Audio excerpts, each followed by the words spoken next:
Yo. What's up, man? What's good with you? What's up? What's up, brother? What's up, man? Whosblacky, everybody. Peace, people. My name is Alime Kinte. This is the first ever Conscious Observer podcast. I'm your brother, your host, Alime Kinte. This is my brother, Whosblacky. Blacky is a pivotal person in the community. He's helping a lot of artists get their careers off the ground. He's helping me get my career off the ground. He's a beautiful brother. Thank you. Rob, what's up, man? Man, I'm chilling, man. How you doing? I'm beautiful, brother. I'm having a good time out here with you. This is our second take.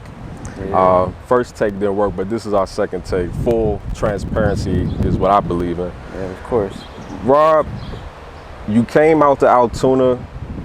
Altoona is a nowhere town, but it turns out there's a lot of talent in Altoona. I mean, Definitely. tell us about how you see talent in Altoona, or the future of Altoona for artists and black folks like ourselves.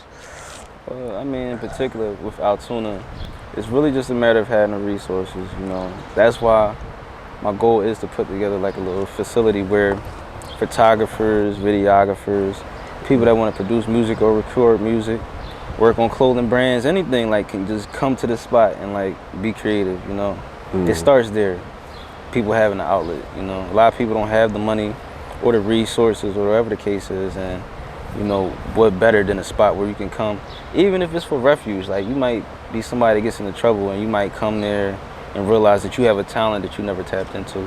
I think that's the most important thing, is just being able to provide a space for people to be creative, you know, because from there we can start small, have little mini showcases for artists, whatever the case may be, you know. But as time goes on, we'll build awareness, but we have to get everybody up to par, you know. When I first came out here, we didn't have a lot of cameramen, studios, still don't have a lot of studios, but we didn't have a lot of stuff that's essential for getting your art out there. There's no platforms, there's nobody highlighting what's going on in the city, so that's the first thing I noticed, and that's something that I wanted to be a part of, you know, bringing to fruition out here. Yes, sir, and we're going to bring it up, you know. We was talking about this before, but you know, there was for me, there was like a problem with committing fully to Altoona. Altoona was like a stepping stone in my mind at first, where it was like, I'm gonna come out here, get myself together, and then I'm gonna go back to wherever the hell I came from, Maryland. Did you have an idea, like, was that similar to you? Yeah, that's really the whole reason that I moved out here. I had lost my job working at a hospital in Delaware, and I had my family with me. I had 2 jobs, thought I was gonna have 2 jobs, ended up not having them. My mom said, well, you can get on your feet with me, you know. And it was a very humbling experience, you know. We went out there to stack money to move back to Delaware. But, you know, it just didn't make sense once you seen the opportunities and the cost of living and all that stuff. It was just like, no. So for me, it's not a stepping stone. This is actually what I always wanted for my family, is, you know, this type of life, you know. Wow. While maybe the house isn't as big as I would have liked to it for it. Let me stop. Even though the house isn't as big as I would have liked for it to be, I still feel like, you know, I have a great life, you know. The kids can grow up and be kids and stuff like that. Good schools out here. Right. It's safe. You know, I don't have any complaints. And I feel like, you know, this place, even though people feel like it's behind, I feel like it's changing. You know, we may not realize it right now, but, you know, we're part of, you know, the shift that's going on out here. You know, everybody's doing their part to take this from what it was to what it can be, you know. I've been to different little towns out here, you know, from Johnstown and all of that stuff, and I feel like Altoona is the best place to have a creative hub, you know. Congregation. Yeah, you know, it's a lot of potential out here. It's a lot of great locations. It's just a great environment, you know.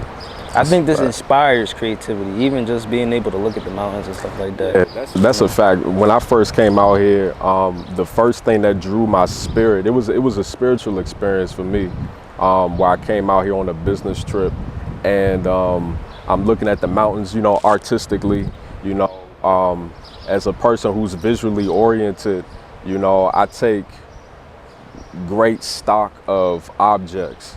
And you know, one of the greatest things I've ever seen in my life is these mountains. Yeah. You know, it had a very visceral impact on me, like on my soul. So that's how I moved. That's what prompted me to move out here. It just seemed so magnetic. Yeah. But a lot of people don't come out here for the right reasons, as we know from living here. A lot of people that come out here, they're, you know, recovering drug addicts and things like that. So I guess, you know, it's kind of like a part of our responsibility now to try to create something that will take bad attention away from us and maybe give somebody, because it's boredom really that causes people to act like that, right? And that's another reason why, you know, something like the Creative Hub would be great, you know, just to give somebody something to do.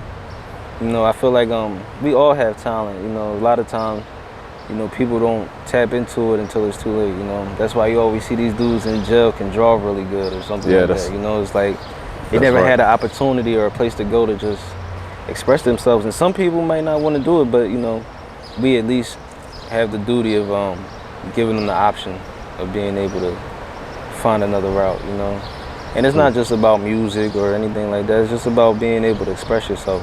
That's right. I'm glad you said that, because I see music more so as a vehicle to life than a life itself. You know, I feel like people kind of, and this is just my personal opinion, you know, I feel like people shortchange themselves when they dedicate their life to something that is more so hobby-like, if you understand what I'm saying. But I would ask you, brother, when you think about yourself, you know, ideally in the future, because I know you like to have nice things, as we all do, like to have nice things. Like, what do you see your life being in about, you know, well, it doesn't have to be 5 years. I hate when people ask me the 5-year question. Right. But in the future, where would you like to be? Obviously, you know, for me, being financially stable is like the most important thing. Yes. You know, financial stability is freedom in this world, you know. It enables you to do the things that you want, take care of the people that you love and stuff like that. I just want to be able to do what I want without having a plan. Like if I say, yo, let's go to Paris this weekend, we can do it. If I say, if somebody calls me and says, yo, I need 2,500, you know, something with the bills or whatever, I can just do it, you know. I want to be there. I don't have to be the richest man in the world. I don't even know if I want to be famous, honestly. I do want to be known for my contributions. And I want my art to be appreciated. I want my art to be more famous than me. And I want people to be like, wow, he did that too. But as far as me, I don't need much, man. You know, I thought that I wanted all of that when I was younger, but the older I get, I just want peace.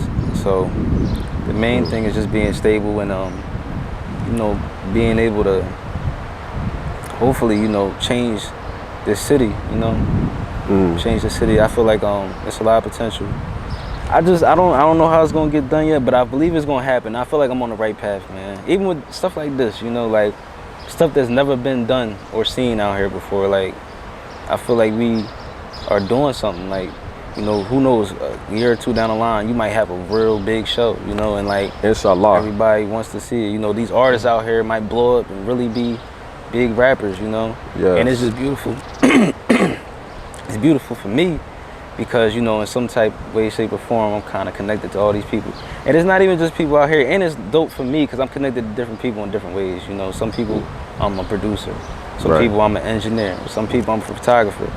It's like, it's so many different, you know, things, so many different hats that I wear. Just being able to touch so many people in different ways. It's important to me. And to get to the brother's many talents, he's definitely like a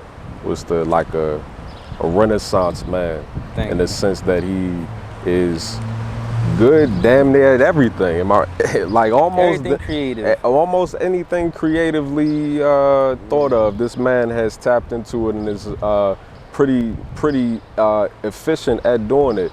You know, tell them about your art I call it an art project because music should be like treated like an art project. Tell them about the new album that you're working on, brother. Spent the last year and a half working on it. It's a fun project.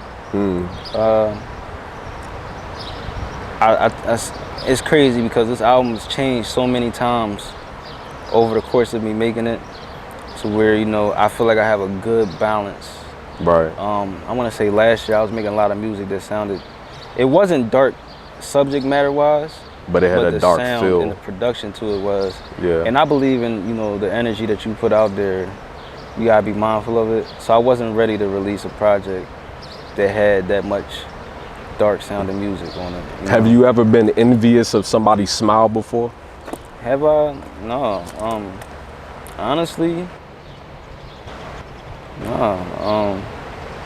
And that question may seem strange, but let me just kind of give some context to what I mean by that. When you say the energy, you know, as we're drawn to energy and we keep an observation on energy, you know, I always wanted to, being an introvert, ex-introvert turned extrovert turned introvert. You know, when you're a child, you're full of all these good emotions. Something goes wrong, something happens, it puts you into a darker place. So I was asking this, was he ever envious of somebody's smile? Because I've had that feeling before, like where I see a person, I wanted to know how did they get that positive energy, but it happens, you have to work for your happiness, right? And to be honest, I'm not a hard guy to make happy. I don't wear my smiles on my face. Yeah, but I'm smiling on the inside for sure. Exactly, and that's what I tell people all the time, you know. Make sure that you do most of everything you do in here, and it'll show correctly out here. Am I right? Yeah, most definitely. Yes, sir. You know, yeah, I mean, the energy that you put out there is very important, you know, and the energy you take in is also important, you know. You don't want to, I don't know, I just feel like, you know, dawning on negativity only brings more negativity. You know, it's in the 48 laws of power, never save the drowning man. Sometimes he draws misfortune on himself. You know, you gotta be aware of what you draw on yourself more than anything, because nobody can help you. You gotta find that within. And it was, don't get me wrong, I wasn't always happy. It was a point, I wanna say like maybe 3 years ago, I was in my darkest place, struggling financially, you know, and like prior to that, I remember I had a short film that I was doing, somebody like finessed me out of that and some money. I was just in a dark place, being manipulated, all this stuff, so I was just really in a depressed state. And I don't know, the more I read, because I started to read a lot, like around 26. When I turned 26, I started reading a lot. It talks about how, you know, you can't control the things you can't control, and only control what you can, and which is your happiness. You know, I mean, things happen, but usually when something bad happens, there's something good that can come out of it, you know? So that's how I look at everything now. I mean, you're supposed to be interviewing a whole nother person today, you know? And we took that as an opportunity to still make something dope happen, you know? That's a fact, man. Yeah, we weren't expecting to do this interview. We had another interview scheduled with a local celebrity boxer, Harold Camper. Shout out to him. Shout out to Harold Camper. We're looking forward to having you on the show, bro. Harold Camper is a great human being, and we're going to have him on the show. If we have to drag him from the boxing ring to the show, we're going to have him. But I wanted to ask, when you think about yourself, you know, summarizing your life up to this very moment, what is the greatest thing that a person can pull from your example? Be self-sufficient, most importantly. Damn, that's real. He is a self-sufficient brother. Thank you. I feel like, you know, people don't try new things because of the fear of failure. You know, that's a fact. That's a fact. I'm sorry. They know they're not going to be good when they first start, so they don't start. To save time, I guess, and energy, and to save themselves the embarrassment.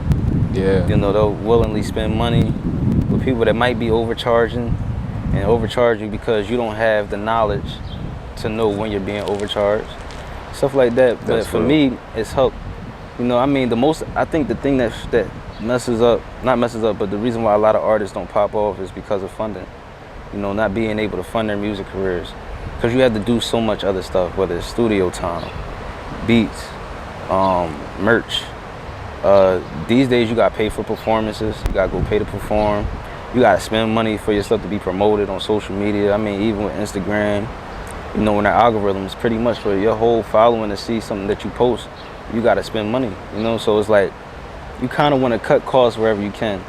And you never know what you're good at until you actually try. That's a fact. I never, like, my brother was telling me all the time I should start mixing music. And I'm like, man, nah, I ain't got time for that. But when I came out here, it's like, I ain't had nothing but time, you know?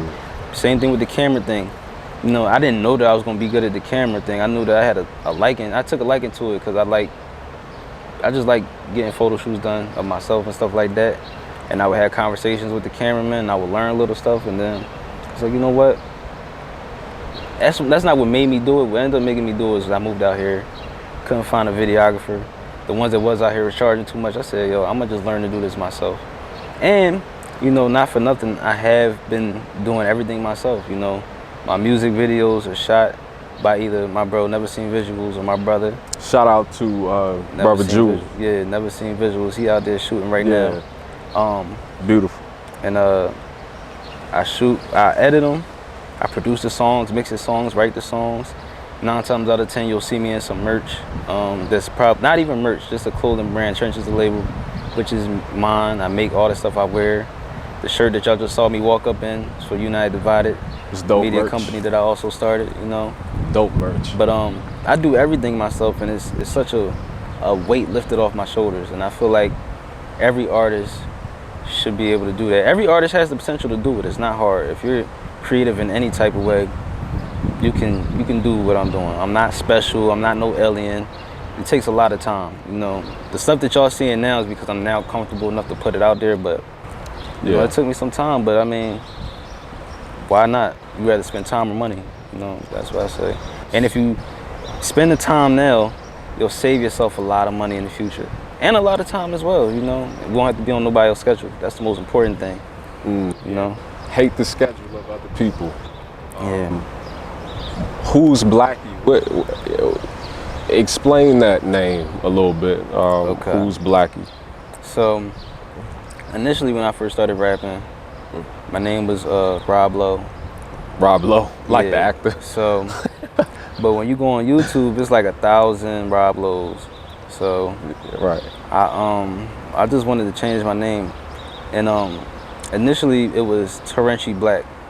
Terenchi is Japanese for trenches. Trenches. And black is because I always wear black. You like black? I do, but if you want me to be fully transparent, I started wearing black when I was like, I'm not as overweight now. I lost weight, but I used to be kind of husky, you know what I'm saying? So I wore black. It was a disguise? Yeah, to hide it, you feel me? I feel like I'm using my disguise too. Yeah, you know, but I wore it so much that I kind of like it kind of became part of my brand. Understood. And once I started learning about branding and stuff, I started intentionally doing it because to build a brand, you got to be consistent. It's got to be the same thing constantly in front of their face, so they know that, okay, you feel me? Like if somebody want to do like if Nike want to do a deal with me right now, they know our Black Forces because he wears them all the time. Yeah. You feel me?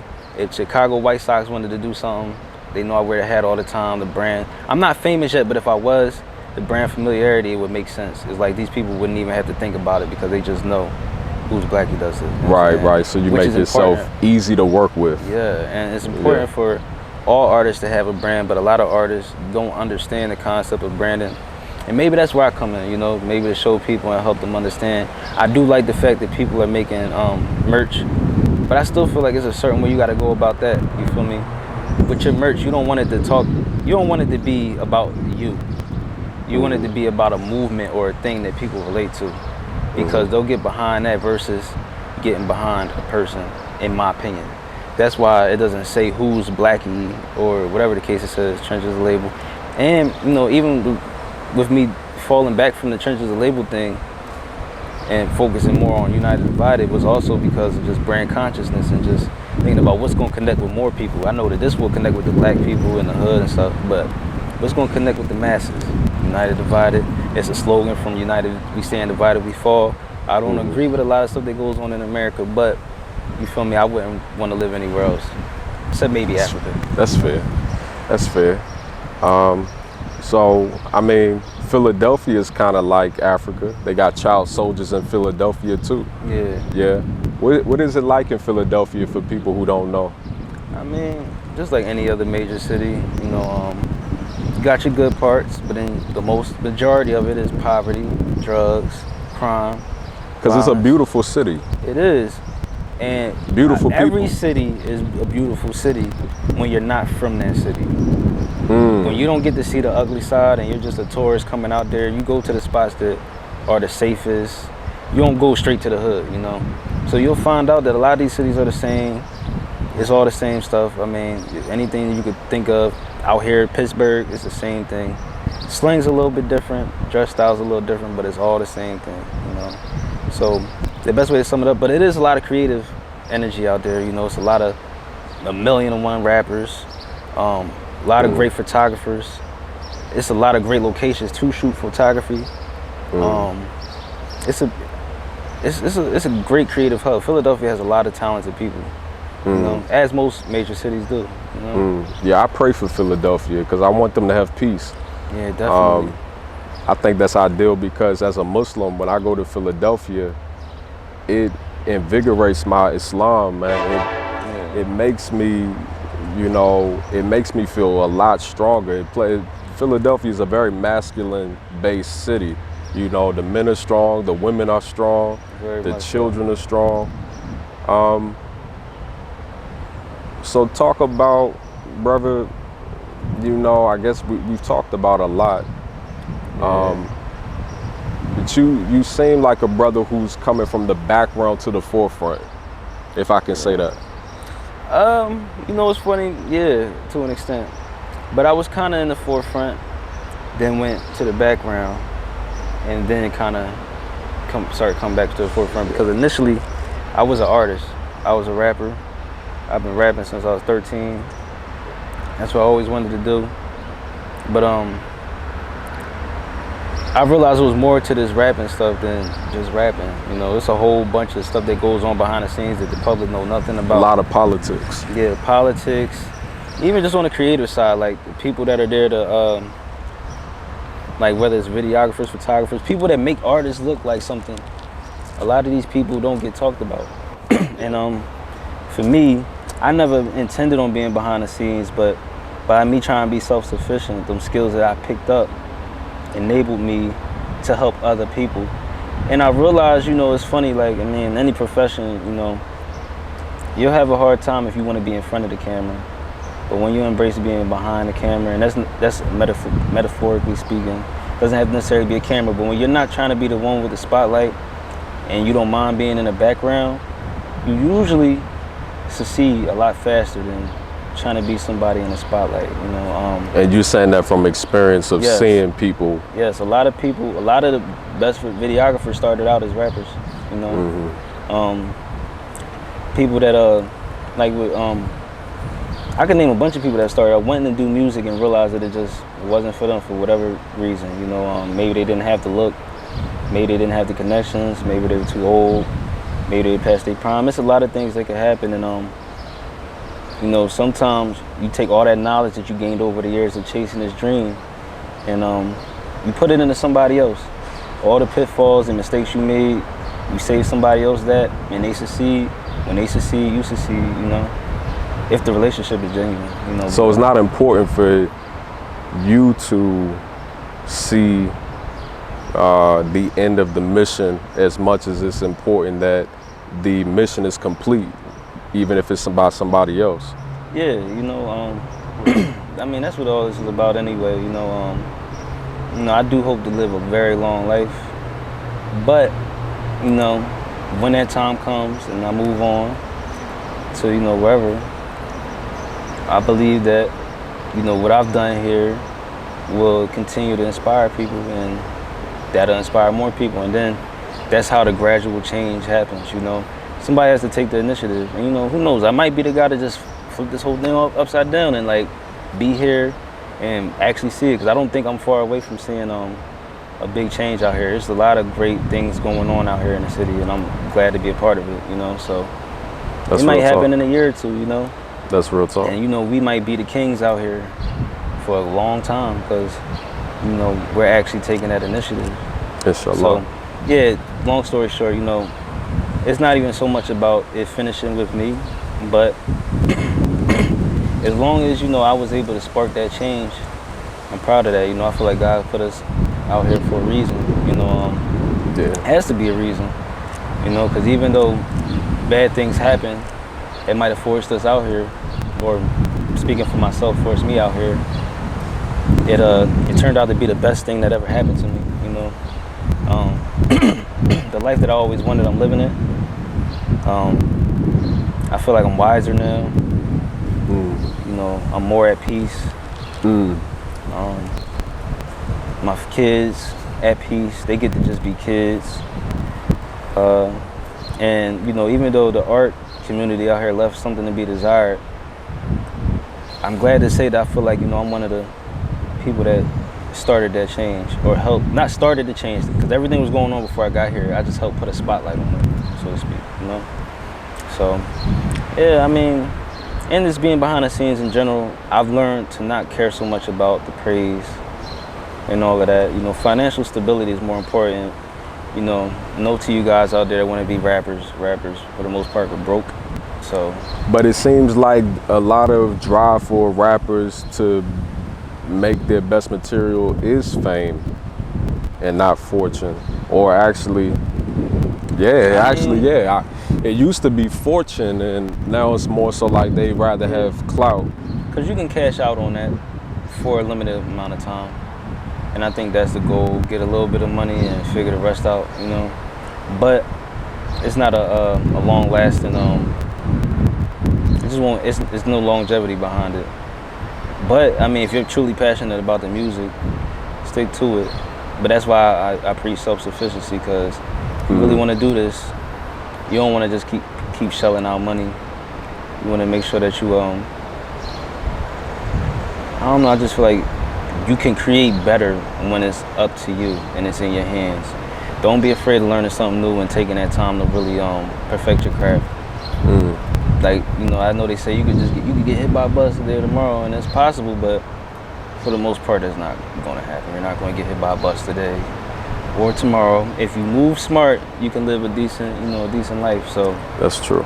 You gotta be, now certain things are beyond your control, but only worry about the things that are beyond you. Don't worry about the things that are beyond your control, because they're beyond your control. But while you're here, worry about the things you can control, like washing your dishes, cleaning your room, spending time with your family, calling your mom and dad. That's very important, you know.